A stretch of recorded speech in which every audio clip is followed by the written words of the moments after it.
नमस्कार मित्रों, आप सभी का एक बार फिर से मेरे YouTube चैनल पर स्वागत है। आज हम एजुकेशन सेक्शन पे बात करने वाले हैं, जिसके अंतर्गत Delhi university BEd entrance examination जो 2017 में जून में कंडक्ट होने वाली है, उसके संदर्भ में हम बात करने वाले हैं। मैं खुद भी 2012-13 सेशन में दिल्ली यूनिवर्सिटी से बीएड हूँ और मैं इस संदर्भ में आपको कुछ एडवाइस देने वाला हूँ और जो सिलेबस है वर्तमान में उसके संदर्भ में बात करने वाला हूँ। पहले दिल्ली यूनिवर्सिटी में एंट्रेंस के अलावा इंटरव्यू हुआ करता था जब मैं 2012-13 में बीएड करा था उस समय, लेकिन वर्तमान में केवल एंट्रेंस एग्जामिनेशन है। तो जो कट ऑफ बनता है वो 150 नंबर के आधार पर ही बनता है। पर उन सबसे पहले मैं आपको कुछ बेसिक इन्फॉर्मेशन देना चाहूँगा। पहली बात कि ये जो एग्जामिनेशन है वो सीआई जो सेंट्रल इंस्टीट्यूट ऑफ एजुकेशन है दिल्ली यूनिवर्सिटी की, इसके माध्यम से कंडक्ट कराई जाती है। इसके अंतर्गत जो बीएड के 3 कॉलेज 3 इंस्टीट्यूट अलॉटेड हैं दिल्ली यूनिवर्सिटी से, और ये हैं सीआईई, एक स्वयं ही सेंट्रल इंस्टीट्यूट ऑफ एजुकेशन, ये नॉर्थ कैंपस में है, मिरांडा हाउस जो कॉलेज है उसके जस्ट बगल में।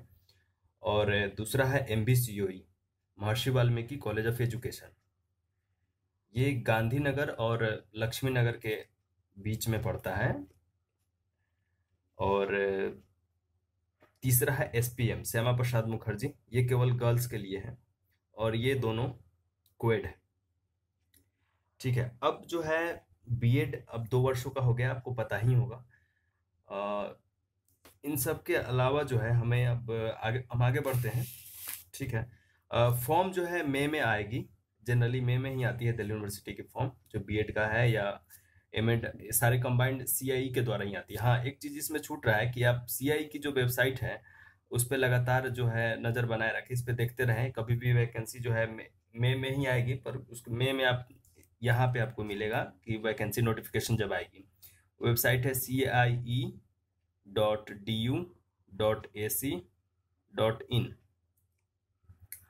इस वेबसाइट पे आपको पूरी डिटेल मिलेगी। ठीक है, आगे बढ़ते हैं। मई में जो है फॉर्म आने के बाद जून में 15 से 20 जून के आसपास, यही सुनने में आ रहा है 20 या 21 के आसपास, 15 से 21 के बीच में ही कोई भी डेट हो सकता है। मोस्ट प्रोबेबली जो है इन्हीं के बीच में कोई भी डेट एंट्रेंस के लिए होगा। तो आपके पास ज़्यादा टाइम नहीं है, क्योंकि लगभग जो है काफ़ी कम सीटें हैं और 40-50 हज़ार से ज़्यादा जो है एप्लीकेशन फॉर्म गिरते हैं। तो आपको तैयारी के लिए 2 महीने भी हैं, 2 महीने ही हैं, ज़्यादा समय नहीं है। आपको अच्छे से तैयारी करनी होगी क्योंकि इसका एंट्रेंस काफ़ी टफ होता है।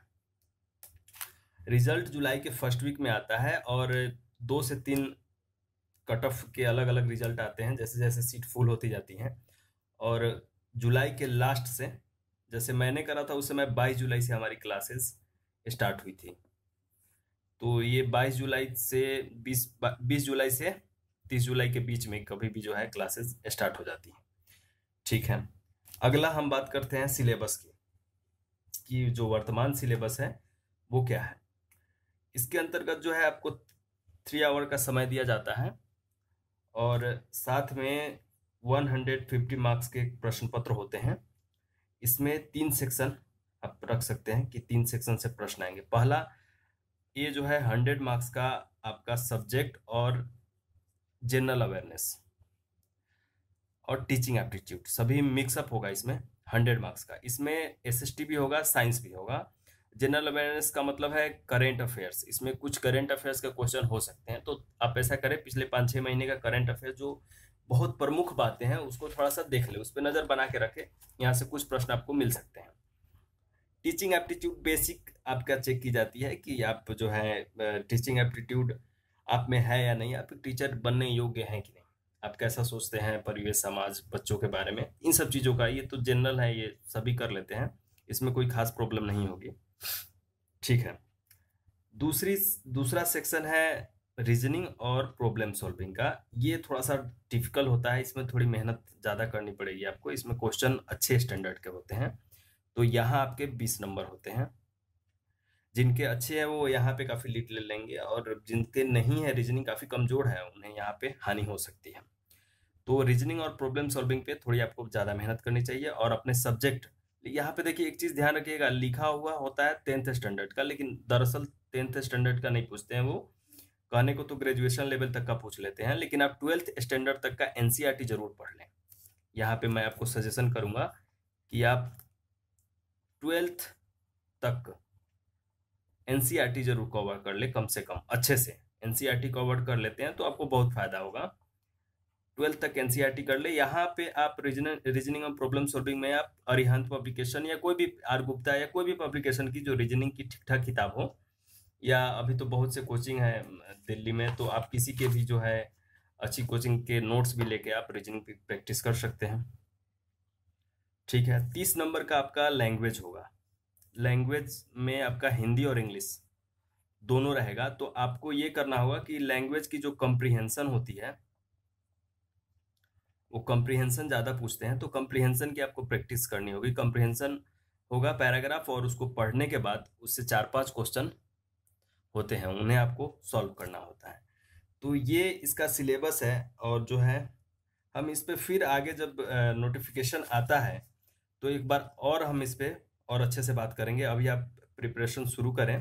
आपको इस वीडियो के माध्यम से मैं सिलेबस और जो बेसिक फंडामेंटल्स हैं वो बताना चाह रहा था कि आप जो है अपनी तैयारी शुरू कर दें।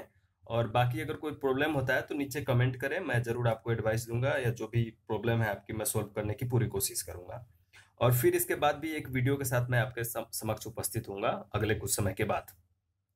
ठीक है, थैंक यू सो मच।